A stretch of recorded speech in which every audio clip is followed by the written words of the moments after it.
Nous allons lire dans la parole de Dieu le livre d'Ésaïe, le chapitre 50, le verset 4 et 5. Ça dit ceci. Le Seigneur, l'Éternel, m'a donné une langue exercée, ça veut dire une langue des disciples, pour que je sache soutenir par la parole celui qui est abattu. Il éveille chaque matin, il éveille mon oreille, pour que j'écoute comme écoutent des disciples. Le Seigneur, l'Éternel, m'a ouvert l'oreille, et je n'ai point résisté. Je ne me suis point retiré en arrière. Le Seigneur bénisse sa parole. Je vous invite maintenant de vous asseoir et chanter l'hymne de préparation. C'est le numéro 131.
Je suis très heureux d'être avec vous, surtout que ça fait quelques années maintenant que nous avons quitté la Beauce et que l'Église s'est remplie de manière substantielle.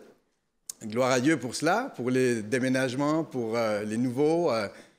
J'étais pas là lors du baptême de Sarah, de Claude et de Chelsea, mais je l'ai vu sur Internet, donc j'étais là quand même. C'était une belle cérémonie, il a fait beau, du soleil plein les yeux. Félicitations. Puis j'ai entendu dire qu'il y en avait d'autres qui se préparaient. C'est peut-être des jeunes aussi ou des moins jeunes. Gloire à Dieu pour cela. Quel privilège d'être avec vous ici ce matin. C'est toujours plaisant pour le pasteur de retourner dans son ancienne église, de voir l'église qui se transforme et qui change beaucoup. Gloire à Dieu. Eh bien, je sais que c'est Fred qui m'a dit tout à l'heure, quand il a vu le micro sur ma boutonnière, je vais prier pour toi. Alors, priez pour moi. Et si vous avez les yeux fermés, je vais vous donner le bénéfice du doute, c'est parce que vous priez pour moi.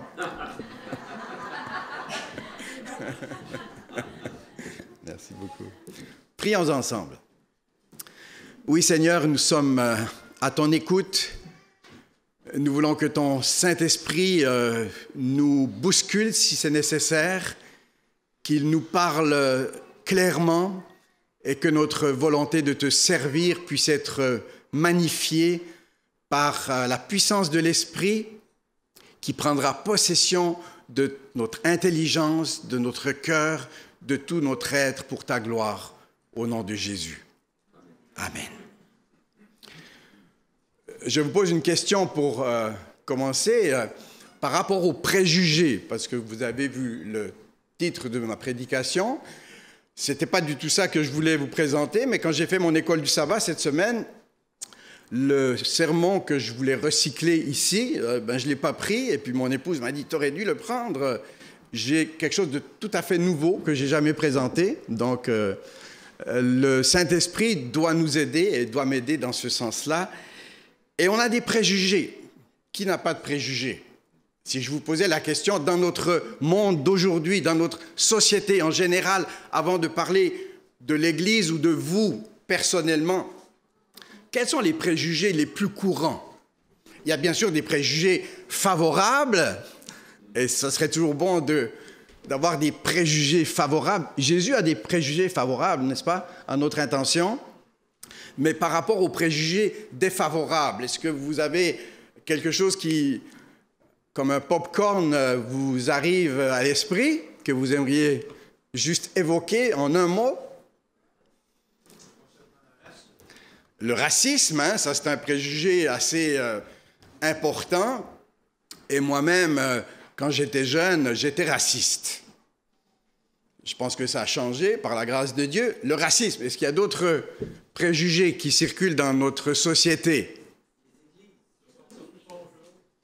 Les églises, donc on a des préjugés contre les autres ont des préjugés contre nous, et sans doute que si à Saint-Georges il y avait moins de préjugés, l'école serait pleine à craquer. Donc des préjugés par rapport aux autres. Et Sonia, tu disais? OK, alors il y a ceux qui ne sont pas comme nous. Permettez-moi une plaisanterie. Dans l'Église adventiste, peut-être on a des préjugés contre ceux qui ne sont pas encore végétariens.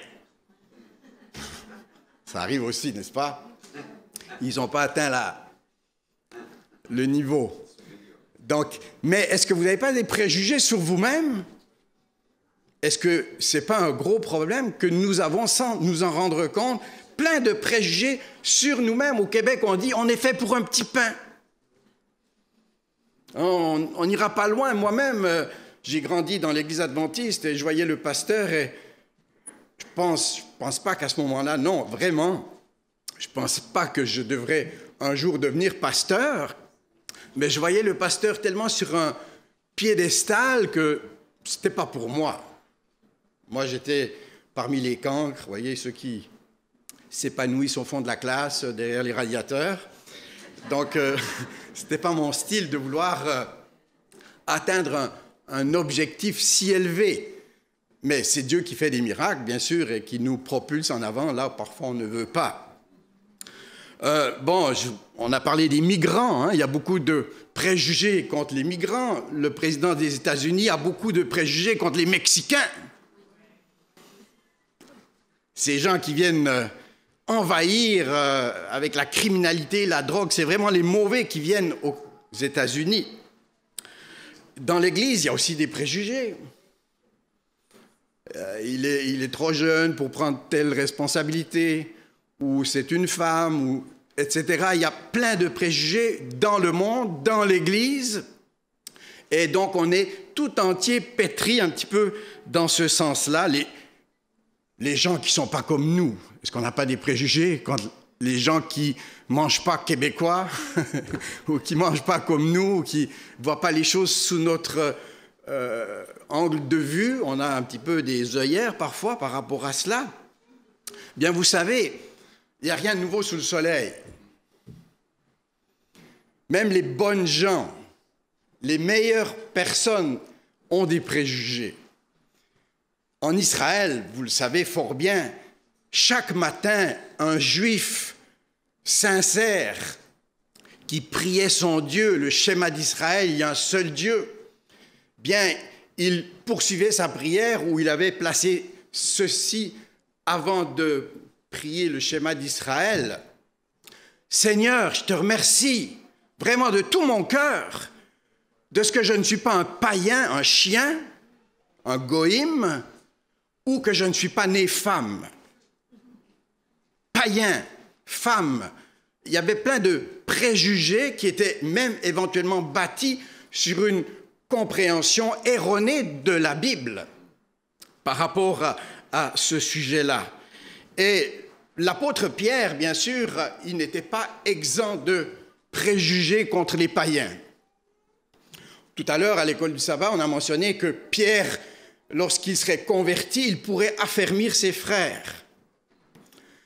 Et il était certainement converti lorsqu'il a prêché le message qu'on a étudié ce matin, de la repentance avec puissance, avec le Saint-Esprit. Mais pourtant, il était prêt à prêcher à ses frères, mais il n'était pas prêt à prêcher aux étrangers. Pas question d'entrer dans la maison d'un étranger. Pas question de toucher de près un Samaritain. Il était prêt à faire certaines choses, mais il y avait quand même des blocages et Dieu s'est manifesté pour faire sauter le cadenas, pour faire sauter ce blocage, cette embâcle, si on peut dire, dans sa vie, qui empêcherait, si cette difficulté-là n'était pas résolue, qui empêcherait la puissance de la grâce de Dieu de se répandre dans le monde entier, dans le monde païen, qui était beaucoup plus important que le monde juif. En Israël, il y avait des gens dans le monde entier. Et bien sûr, je vais vous parler de la vision que Pierre a eue lorsqu'il était sur le toit de sa maison. Mais j'aimerais que vous, brièvement, je ne pense pas que j'ai mentionné ce texte-là, dans Acte 10, peut-être qu'il va apparaître, on saura si c'est le bon texte, parce que parfois on fait des tout petits changements de dernière minute.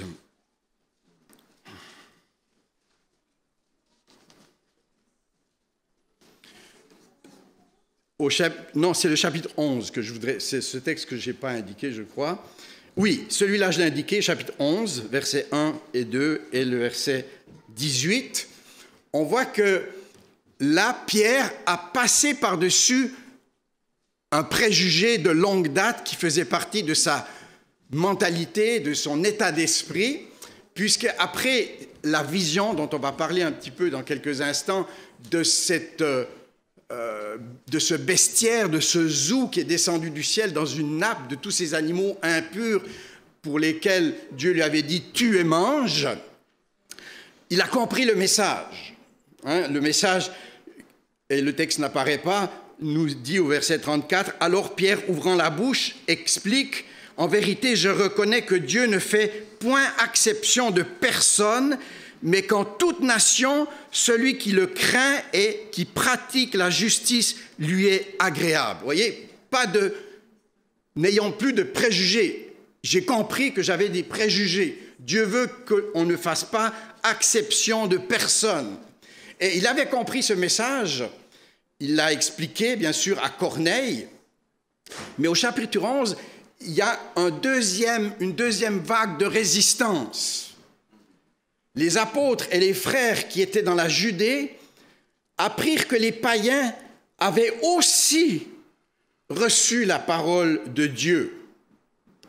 Et lorsque Pierre fut monté à Jérusalem, vous voyez, les cancans sont arrivés jusqu'à Jérusalem, de Césarée à Jérusalem, et lorsque Pierre fut monté à Jérusalem, les fidèles circoncis lui adressèrent des reproches en disant « Tu es entré chez des incirconcis, des païens.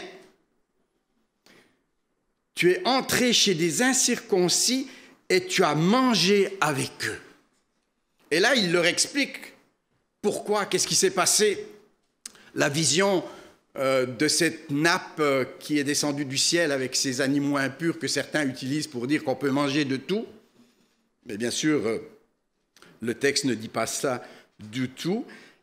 Le verset 18, « Et je prie pour que nous puissions éventuellement avoir une compréhension nouvelle sur notre état d'esprit, comme Pierre a réussi par la grâce de Dieu, par la prédication, par les explications de ses arguments et de la vision qu'il a reçue de Dieu, vivre l'expérience du verset 18. Et c'est extraordinaire, si tous les sermons, si toutes les études bibliques pouvaient conduire à ça, après avoir entendu cela, les explications, ils se calmèrent. Parfois, il y a de l'ébullition dans l'Église par rapport à un sujet ou un autre, par rapport à une position ou une autre position. Après avoir entendu cela, ils se calmèrent et ils glorifièrent Dieu en disant « Dieu a donc accordé la repentance aussi aux païens afin qu'ils aient la vie. » Voyez? Mais peut-être que vous seriez d'accord de dire, au moins ils ont compris puis sont repentis. Au Québec, on dirait c'est maudit, si vous me permettez. Mais il y a plus que la repentance. Ils ont reçu le don du Saint-Esprit, ils ont reçu la grâce de Dieu, ils ont reçu l'abondance de la grâce de Dieu, ce qu'un Juif ne considérait pas acceptable pour les autres, mais uniquement pour eux. Donc, il y a eu cette vision, il a été convaincu par l'Esprit. Et vous savez, ce matin, Jean-Guy a mentionné les préjugés. Quand les gens parlaient en d'autres langues, on disait qu'ils étaient ivres, ils avaient des préjugés, ou ne connaissaient pas le chinois, l'anglais, l'espagnol, le grec, etc. Et ils entendaient des gens parler tous ensemble, et puis ils n'y comprenaient rien, donc ils sont ivres. Mais ils avaient un préjugé aussi, comme Pierre avait des préjugés, comme les gens de Jérusalem avaient des préjugés, comme nous avons aussi des préjugés sur nous-mêmes, sur les autres, sur les choses et la manière dont ça devrait se passer. Alors, si vous prenez le chapitre 11, on vient de le lire exactement, ils ont fait un pas en avant. J'aimerais quand même brièvement vous rappeler que Moïse lui-même avait des préjugés lui-même sur lui-même, puisque je parlais que nous avons parfois des préjugés sur nous-mêmes. Il pensait qu'il n'avait pas la langue suffisamment exercée pour aller voir Pharaon. Le pécheur, nous sommes tous des pécheurs, mais à un moment donné, dans notre expérience, on se dit « Je suis un trop grand pécheur, Jésus ne peut pas m'accepter ». On a un préjugé sur la grâce de Dieu, on a un préjugé sur nous-mêmes, on a un préjugé sur la puissance de Dieu qui peut faire des miracles et nous accomplir. Il y a un livre que j'ai dans ma bibliothèque dans lequel il y a un chapitre qui dit « Pourriez-vous inviter un Cananéite à dîner chez vous ce soir ?» En tout cas, Pierre n'aurait jamais invité un Cananéite à souper chez lui ce soir et il ne serait pas non plus allé souper chez un païen, étant donné les préjugés qui étaient bien sûr les siens. Et la prédication, bien sûr, j'aurais pu l'intituler aussi, vous allez le comprendre, l'importance de la prière. Parce que vous avez, on va prendre le texte dans Acte 10,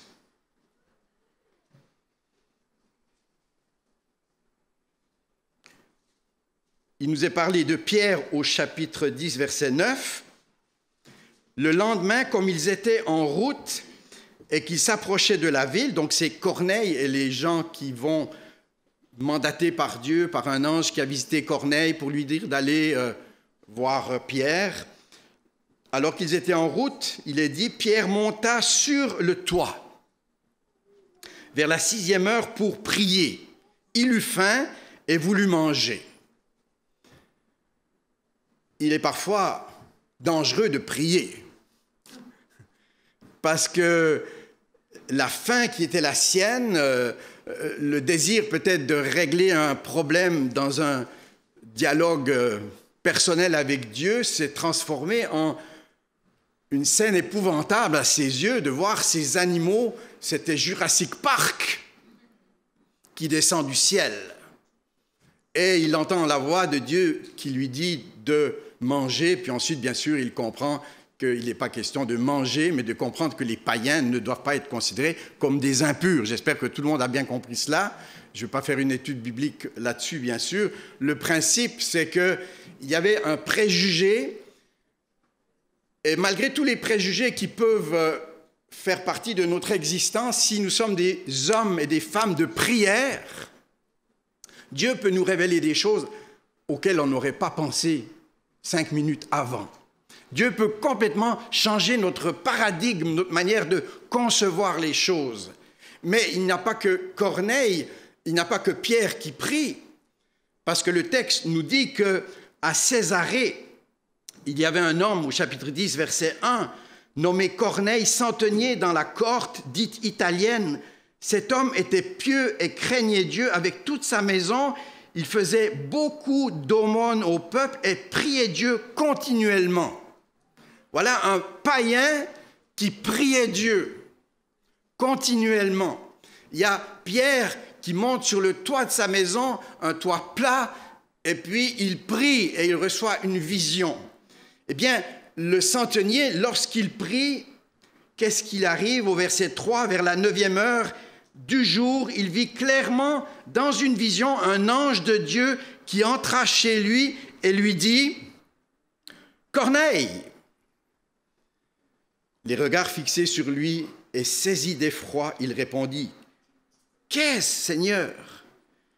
Et l'ange lui dit « Tes prières et tes aumônes sont montées devant Dieu et il s'en est souvenu. Envoie maintenant des hommes à Joppé et fais venir Simon, surnommé Pierre. Il est logé chez un certain Simon, corroyeur, dans la maison et près de la mer. » Voyez donc un Pierre qui prie, un Corneille qui prie, et peut-être qu'on ne comprend pas, parce qu'il est dit que c'était un homme de prière, c'était un homme qui craignait Dieu, un homme qui faisait des aumônes. Il habitait à Césarée. Césarée, quelqu'un est-il allé à Césarée? C'est une ville qui doit encore exister. Oui? Ah, j'ai compris comme oui, ok. Mais Césarée, c'était le quartier général de l'envahisseur. Qui était l'envahisseur? Les Romains, César. C'était la capitale administrative et militaire de la Palestine. Elle était remplie de collaborateurs, des collabos, comme il y en avait dans tous les pays, à Cuba ou ailleurs, au Chili ou en Allemagne, en France, etc., pendant la guerre. Il y avait plein de collaborateurs romains. L'urbanisme était très dense pour l'époque. C'était vraiment une cité bien cordée. C'était une ville cosmopolite, il y avait beaucoup d'immoralité. Et les Juifs appelaient la ville de Césarée la fille d'Édom. La fille d'Édom, ça vous dit quelque chose? C'était les païens, c'était les ennemis de Dieu. Et en entrant dans le port de Césarée, on était en face du temple d'Auguste. Il y avait un théâtre, il y avait un amphithéâtre, il y avait un hippodrome. C'était vraiment une ville en pleine ébullition. Il y avait de l'immoralité, il y avait des idoles partout. Et un ange va visiter un soldat romain pour lui apparaître. Même dans la pensée juive, qu'un ange aille voir un païen, c'était tout à fait impossible. Et Corneille, il habite une ville, il vivait à la mauvaise place, il porte un mauvais nom. il porte le nom d'un gentil, d'un goïm, d'un chien, comme les Juifs les appelaient, les étrangers. Il était, dans leur pensée, séparé de la grâce. Il n'avait pas le nom qu'il fallait, il avait une occupation inappropriée. Il provient de l'Italie, le quartier général de l'occupant. Il sortait, comme dit un pasteur qui a écrit un article dans Ministry Magazine du mois de mars 2018, il sortait directement de la gueule du dragon. Et que fait Dieu? Il connaît tous les habitants de la Terre, 7 milliards d'individus sur la Terre. Il sait où chacun se trouve, quels sont ses besoins. Il envoie un ange pour l'inviter. Et j'ai écrit là en gros sur ma tablette, malgré tout, malgré qu'il soit un païen, malgré qu'il soit un occupant, malgré qu'il soit un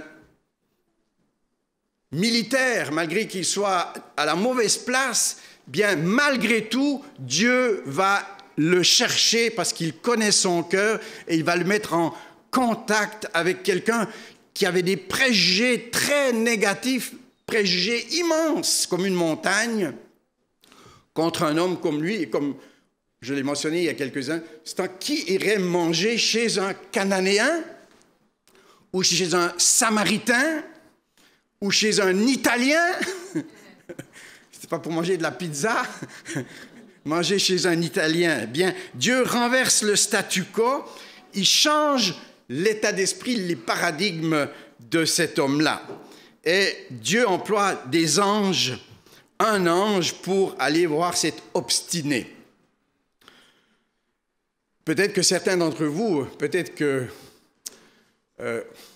Aline, ta fille, j'ai oublié son prénom maintenant, Stéphanie, qui font des voyages missionnaires ou qui organisent des voyages missionnaires, lisent sûrement Adventist Frontier, la revue qui est distribuée dans le monde adventiste en anglais, où une jeune femme en Palestine travaillait dans une boutique, une jeune musulmane.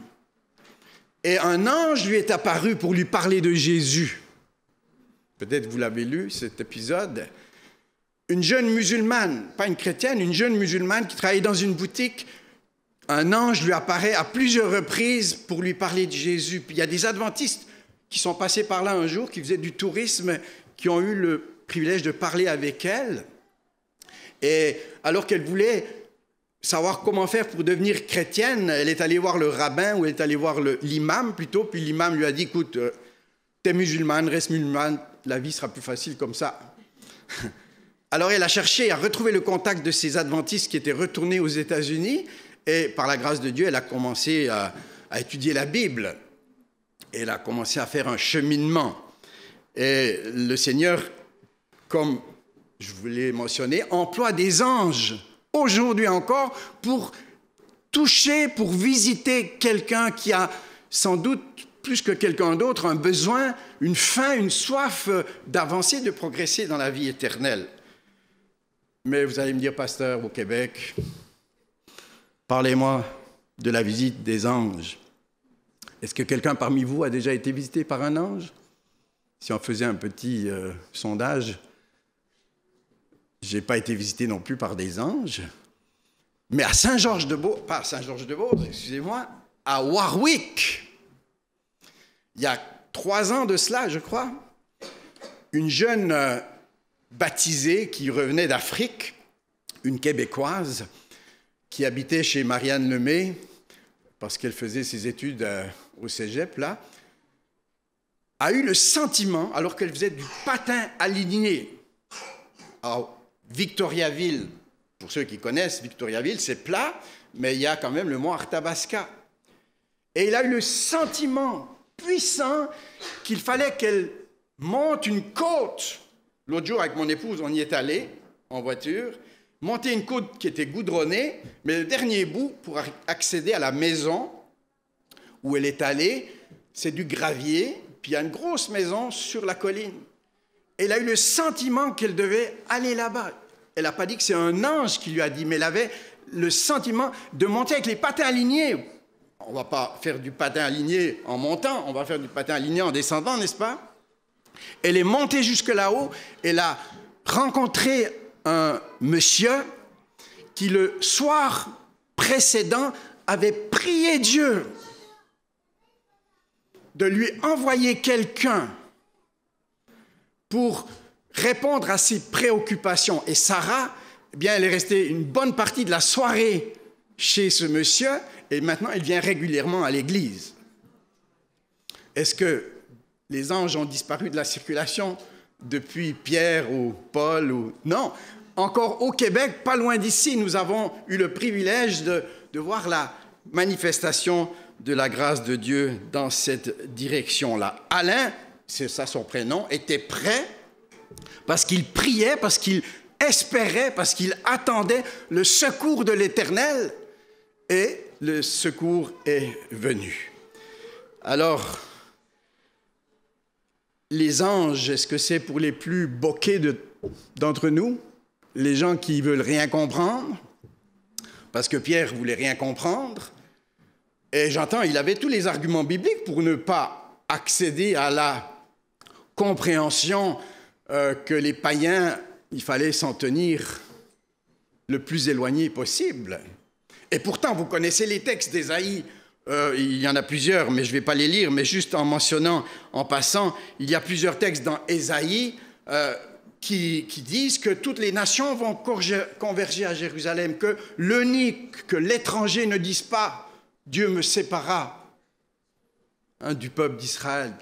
Tous les païens étaient invités aussi, mais il y avait aussi de textes qui disaient qu'Israël était un peuple saint et qu'il fallait vraiment se tenir à l'écart des idolâtres et de ceux qui pouvaient éventuellement corrompre leur état d'esprit. Et vous savez que nous, dans l'Église adventiste, dans un sens large, Dieu nous dit que nous pensons que nous n'avons besoin de rien, que nous connaissons parfaitement tout ce qu'il faut comprendre, et il nous dit « Je t'invite à acheter de moi un collier pour ouvrir nos yeux sur nous-mêmes, et éventuellement ouvrir nos yeux sur l'autre, celui qui ne voit pas les choses de la manière que nous le faisons. » Si nous acceptons la parole de Dieu qui nous invite à la repentance, si nous acceptons de nous laisser convaincre par le Saint-Esprit, si nous n'éteignons pas la voix du Saint-Esprit, si nous n'attristons pas le Saint-Esprit, qui nous promet la plus merveilleuse des promesses, le pardon, le secours et finalement l'effusion du Saint-Esprit, nous ferons partie d'une Église comme celle décrite dans les Actes, qui ira de l'avant avec puissance. Nous avons des préjugés sur nous-mêmes, sur nos capacités, et parfois il est bon d'être clairvoyant, mais nous avons aussi des préjugés sur les autres, et plutôt que de penser maintenant à l'Église qui devrait se convertir, est-ce que ce n'est pas moi personnellement qui devrais commencer par être éclairé, d'avoir une compréhension nouvelle des choses pour que Dieu puisse m'utiliser? Et on l'a mentionné ce matin, et je l'ai mentionné il y a quelques instants, si je me souviens bien, Pierre était converti, mais à ce niveau-là, il n'était pas converti par rapport aux païens. Il a fallu que Dieu lui donne cette révélation, que Dieu le visite de manière spectaculaire pour qu'il comprenne qu'il ne devait pas faire exception de personne. Peut-être on a la citation qui va apparaître sur l'écran. J'ai noté ici cette citation du livre Conquérant Pacifique à la page 34. L'auteur Ellen White dit « Faisant table rase de toutes les divergences, de tout désir de suprématie, il s'unissait étroitement dans la communion chrétienne. » Est-ce qu'il n'y a pas des divergences entre nous dans notre compréhension parfois des choses? On pense qu'on est meilleur que les autres. On a des préjugés favorables envers nous et des préjugés défavorables envers les autres. Eh bien, Dieu veut nous donner une nouvelle compréhension pour que nous puissions faire des progrès. Dans un article de la revue Ministry, la revue des pasteurs, un pasteur disait que nous avons l'Évangile et nous pouvons expliquer l'Évangile, nous pouvons donner des études bibliques. Et même si l'Évangile, c'est la puissance de Dieu pour le salut de quiconque croit, bien sans le Saint-Esprit, ça c'est un bâton de dynamite, mais pour allumer le bâton, il faut le feu. Et s'il n'y a pas le Saint-Esprit pour dynamiser notre prédication, ou dynamiser nos études bibliques, ou dynamiser notre témoignage bâti sur la parole de Dieu, eh bien la puissance ne sera pas là, mais il faut que ça commence dans ma propre vie, bien sûr. Vous avez ce texte que vous connaissez aussi dans les Actes des Apôtres, c'est de Jésus dont il est parlé. Le texte dit, il savait que l'évangile du royaume serait prêché à toutes les nations. Jésus savait que l'évangile serait prêché, c'est la raison pour laquelle il a même dit aux disciples, avant la Pentecôte, allez, faites de toutes les nations. Il n'a pas dit, restez. C'est vrai qu'il a dit, commencez à Jérusalem et ensuite aller de plus en plus loin. Il savait que l'évangile du royaume serait prêché à toutes les nations, que la vérité armée de la toute-puissance du Saint-Esprit triompherait dans la lutte contre le mal. Quand on arme une carabine, on peut tirer. Bien, il faut que l'évangile soit armé, que notre vie soit armée par la puissance du Saint-Esprit pour que ça aille de l'avant. Sinon, on va tourner en rond. Vous savez, il y a un exemple intéressant. Un collaborateur de la presse disait qu'il y avait une similitude entre le G7 qui a eu lieu à la Malbaie, c'est bien ça, il y a quelques jours, avec les grands de ce monde, et la Formule 1 à Montréal, la Formule 1 où les courses de voitures électriques, ça tourne en rond. La vie spirituelle sans le Saint-Esprit, c'est comme le salut.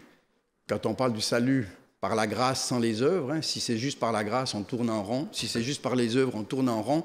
C'est le Saint-Esprit qui va nous propulser de l'avant pour que nous puissions faire des pas de géant, des pas de 7 lieues dans la bonne direction pour la gloire de Dieu.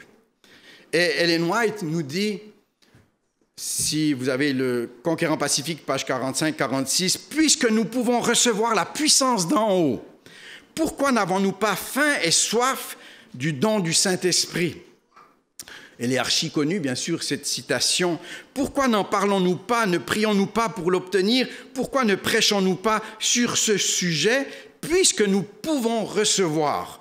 Pourquoi n'avons-nous pas soif? Que ferons-nous donc pour recevoir le don du Saint-Esprit? » Dans Actes 10, je vous invite à prendre le texte et on arrive presque à la fin. Acte 10, pour ceux qui s'impatientent ou qui ont faim. On parle justement de faim, n'est-ce pas? Acte 10, 44 à 48. Et là, vous me permettrez une petite parenthèse, parce que c'est intéressant aussi ce petit détail-là. Alors que Pierre, comme Pierre prononçait encore ces mots, le Saint-Esprit descendu sur tous ceux qui écoutaient la parole. Tous les fidèles circoncis qui étaient venus avec Pierre furent étonnés de ce que le don du Saint-Esprit était aussi répandu sur les païens. Était aussi répandu sur les païens. Pas sur les chrétiens, sur les païens. Car ils entendaient parler en langue et glorifier Dieu. Alors Pierre dit, peut-on refuser l'eau du baptême à ceux qui ont reçu le Saint-Esprit aussi bien que nous?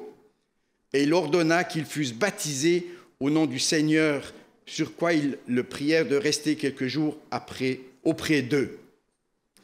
Et lorsque vous lisez le chapitre 11, verset 15, il est dit, « Lorsque je me fus mis à parler, le Saint-Esprit descendu sur eux comme sur nous au commencement. » Vous savez, si on s'endort pendant la prédication, il se pourrait qu'au milieu de la prédication, le Saint-Esprit descende sur l'assemblée. Si on s'assoupit, si on pense à quelque chose d'autre, on risque de manquer quelque chose d'important. Et voyez que même il n'y a aucun pasteur qui aime être arrêté dans sa prédication par quelqu'un qui tombe dans les pommes, il faut faire venir l'ambulance, ou par un visiteur qui ne partage pas le sermon de la prédication, comme ça m'est arrivé une fois ici dans cette salle. Il y a quelques années, on a dû faire sortir quelqu'un qui était assez menaçant, d'une certaine manière. Il n'y a aucun pasteur qui aime être interrompu. Est-ce que vous aimez être interrompu? Bien, vous voyez, le Saint-Esprit, alors que Pierre était en train de parler, interrompt la prédication. Le Saint-Esprit se répand sur les païens et il parle en langue. Et dans l'école du sabbat, dans les prochaines semaines, vous allez étudier ce passage. Il était effectivement de parler, non pas des langues bizarres, mais de parler véritablement, soit l'italien ou le grec ou la langue qui était bien connue à l'époque. Dieu donne le Saint-Esprit. Dieu visite les gens par un ange ou par le Saint-Esprit. Moi, je n'ai jamais été visité par un ange, et j'aurais bien voulu être dans mon ministère pastoral, être visité par un ange. Lorsque j'étais en Nouvelle-Calédonie, parfois j'étais un petit peu découragé, puis je disais, Seigneur, permets qu'aujourd'hui je rencontre quelqu'un sur la place des Cocotiers, c'est la place principale à Nouméa. J'allais sur la place, sur le marché, au marché, puis je me disais, Seigneur, je vais m'asseoir là, place quelqu'un à côté de moi, que je puisse partager ma foi. Ça ne s'est pas passé. J'étais vraiment déçu. Mais savez-vous, si on attend que des anges nous visitent, si on attend que des choses extraordinaires se passent, c'est bien d'avoir cet état d'esprit, ce désir d'être utilisé par Dieu, mais nous allons trouver la volonté de Dieu dans la parole de Dieu, pour commencer. C'est là qu'il faut chercher à faire sauter les blocages que nous pouvons avoir. C'est là qu'il faut faire sauter nos interdits, notre péché à la lumière de la parole de Dieu pour que le Saint-Esprit puisse nous propulser en avant. Parce que, en terminant, vous savez, nous sommes aveuglés souvent par notre manière de voir les choses. On parle des autres qui lisent la Bible à travers les yeux du dispensationalisme ou de leur église ou de leur pasteur. Mais nous avons des aveuglements nous-mêmes. Jésus nous dit que pourquoi vois-tu la paille qui est dans l'œil de ton voisin et ne vois-tu pas la poutre qui est dans le tien? Faut-il donc s'attendre à l'apparition d'un ange? Si vous lisez les Galates, c'est Paul qui disait, même si un ange du ciel venait pour vous parler d'un autre évangile, ne le recevez pas. Et pourtant là, ce sont des anges qui apparaissent pour dire des choses nouvelles aux personnes qui sont intéressées. Faut-il prier pour une vision nouvelle des choses et des gens? Oui. Faut-il plus étudier la Bible? Sans doute. Vous savez, les réformateurs qui n'avaient aucune éducation, qui n'avaient aucun PhD, vous savez ce que ça veut dire? Profound Head Damage. Un problème de tête majeur, n'est-ce pas? Aucun érudit au Moyen-Âge n'a reçu la mission d'allumer la mèche qui allait créer la réforme dans le monde entier. Il a pris des gens bêtes, bêtes, vous comprenez ce que je veux dire au niveau de la société. Ils n'avaient pas des doctorats, ils n'avaient pas des grandes études derrière eux, mais Dieu les a employés pour faire avancer un mouvement extraordinaire qui n'est pas terminé, qui doit se poursuivre jusqu'au retour de Jésus-Christ. Paul disait, pour vous, l'évangile n'est pas voilé. Il est voilé pour ceux qui périssent, pour les incrédules, dont le Dieu de ce siècle a aveuglé l'intelligence. Mais pour vous, Dieu a fait briller la lumière dans nos cœurs pour faire resplendir la gloire de Dieu sur la face de Christ. Je pense que j'ai une seconde quand même. Je lisais dernièrement un livre d'un auteur adventiste, Clifford Goldstein, qui est l'auteur aussi de l'École du sabbat. Il parlait d'Albert Camus. Je ne sais pas si vous avez lu Albert Camus. Certains d'entre vous, quand on va à l'université, au collège, on étudie Albert Camus, qui était un athée notoire, qui refusait l'idée de l'existence de Dieu, et qui a écrit le livre, comment ça s'appelle déjà? La peste, je crois, qui remet en question Dieu par rapport à bien des problèmes, etc. Bien, il semble que cet homme-là, à la fin de sa vie, il a été tellement torturé, il avait tellement des questions, il n'avait pas trouvé les réponses vraiment à ses réflexions. Il s'est tourné vers un pasteur de quelconque église protestante pour obtenir des études bibliques et peut-être être baptisé. Il est mort, semble-t-il, dans un accident de voiture avant. Mais même un athée, même la personne la plus obstinée, mais parler de Paul, parler de Pierre, lorsque le Saint-Esprit vient et qu'il sait que cette personne se pose des questions, si la personne ne se pose pas de questions, elle n'aura pas de réponse. Et peut-être même que dans ces conditions-là, Dieu peut intervenir. Mais si quelqu'un se pose des questions, l'œuvre de l'Esprit, l'œuvre de la parole de Dieu, notre témoignage peut avoir un impact extraordinaire. Dans Ésaïe, parce que si nous ne pourrons peut-être pas aspirer à voir tous les jours la visite d'un ange, bien que c'est arrivé il n'y a pas longtemps, à travers un ange que vous comprenez, un ami, une amie, bien Dieu veut nous amener dans Ésaïe 50, versets 4 à 5, il est dit « Il éveille chaque matin ». Si nous nous mettons dans cette disposition, il y a plus de chances que Dieu puisse nous utiliser pour sa gloire. Il éveille chaque matin, il éveille mon oreille pour que j'écoute comme écoutent des disciples. Le Seigneur, l'Éternel, m'a ouvert l'oreille. Et le point important, je n'ai point résisté. Je ne me suis point retiré en arrière. Donc, ne nous décourageons pas si nous ne voyons pas dans nos nuits apparaître un ange ou voir des manifestations de vision comme Pierre l'a eu dans son expérience qui est vraiment unique. Il y a dans notre monde encore des hommes et des femmes qui veulent comprendre, qui cherchent, et Dieu peut nous employer si nous lui donnons nos oreilles et notre cœur pour sa gloire. Qu'en est-il de nous? Dieu est un Dieu inclusif, n'est-ce pas? Donc, si Dieu est un Dieu inclusif qui dit « Allez, faites de toutes les nations », nous devons aussi être inclusifs. Moi, vous savez, les témoins de Jéhovah, je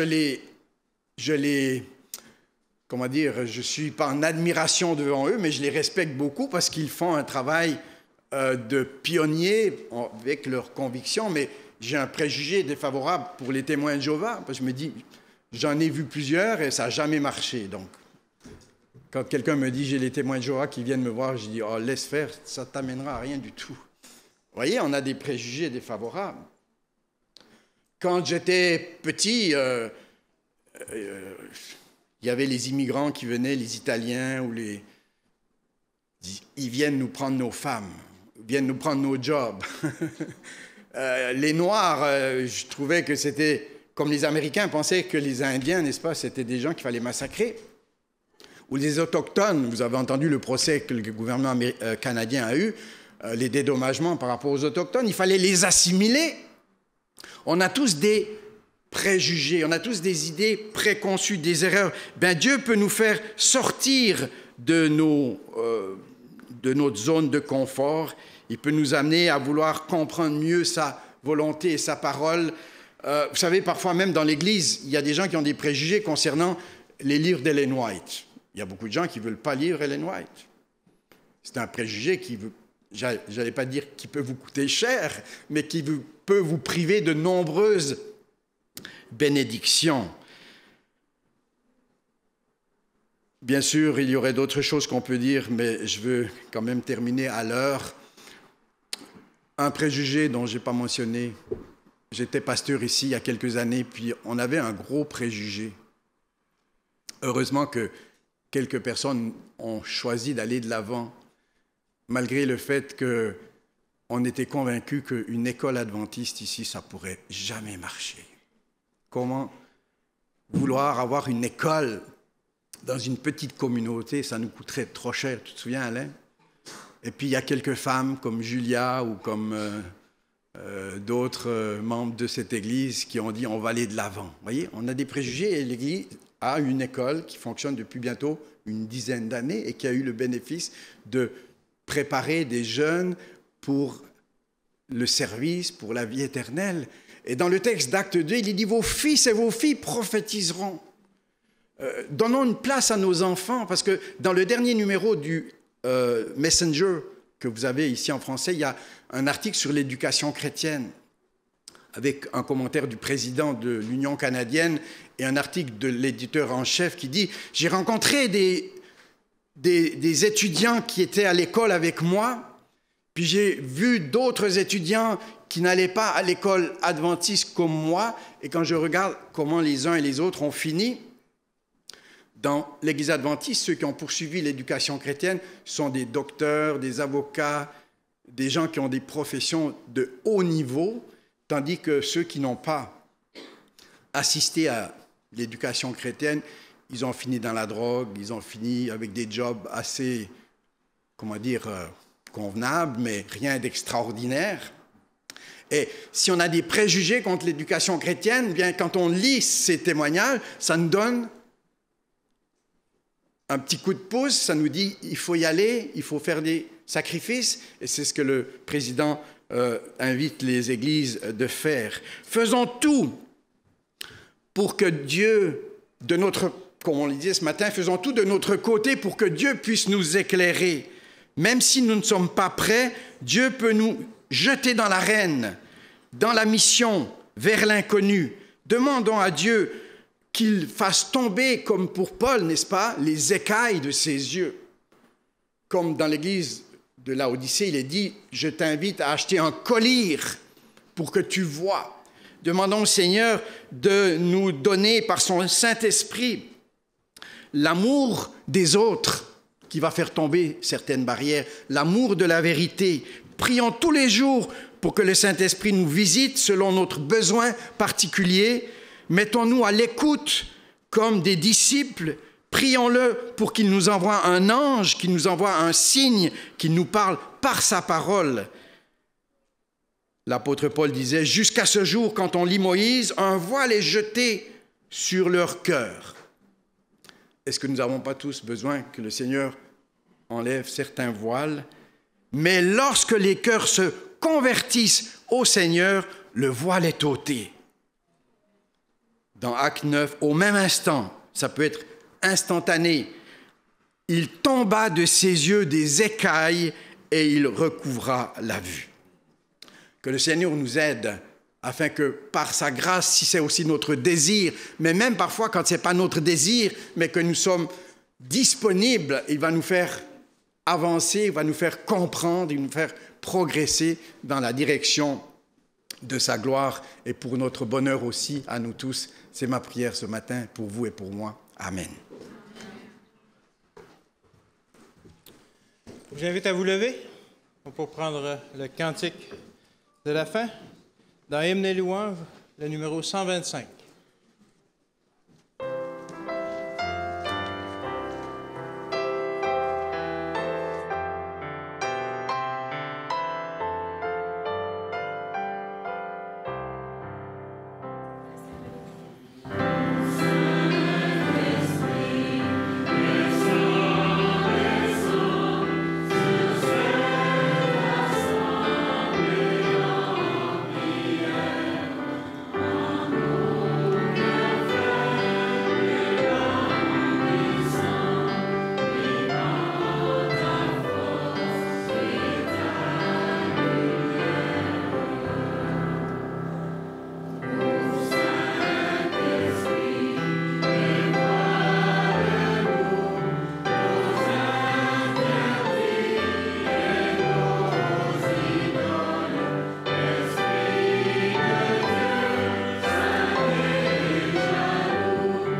Seigneur, révèle-nous nos interdits, révèle-nous, Seigneur, les choses qui nous permettront de mieux te servir, de mieux t'obéir, de mieux te représenter. Seigneur, fais tomber de nos yeux les écailles qui nous empêchent de voir. Enlève le voile qui nous empêche de comprendre ta volonté. Qu'en regardant à Jésus, ce miracle puisse se réaliser tous les jours un peu plus. Qu'en lisant ta parole, en étudiant les textes sacrés, nous puissions saisir les défis que nous sommes appelés à relever aujourd'hui par ta grâce. Seigneur, par ton esprit, rends-nous puissants pour ta gloire. Qui que nous sommes, malgré nos préjugés par rapport à notre capacité de te servir, peut-être nous nous disons « je ne suis que ci » ou « je n'ai pas l'éducation » ou « je n'ai pas la formation ». Seigneur, tu as utilisé des agriculteurs, des paysans en Allemagne, comme on les appelait, qui étaient désireux de comprendre ta parole pour projeter ton Église vers l'avant. Puissions-nous être aussi cette Église faite d'hommes et de femmes qui voulons nous laisser conduire par ton esprit dans l'étude de ta parole et que les manifestations extraordinaires des anges, des visions qui pourraient nous être accordées ne remplacent pas notre volonté d'étudier ta parole, de nous reposer sur ta parole, de vouloir mettre en pratique ce que nous savons déjà par ta parole. Merci pour les extras que tu peux nous donner. Merci pour les visions que tu peux nous donner. Tu as dit que dans les derniers jours, tu enverrais des songes et des visions sur tes enfants, sur tes fils et tes filles, que les jeunes ici dans cette école, l'Académie Sartigan, puissent être formés pour le ministère missionnaire où que tu les voudras pour ta gloire, au nom de Jésus. Amen.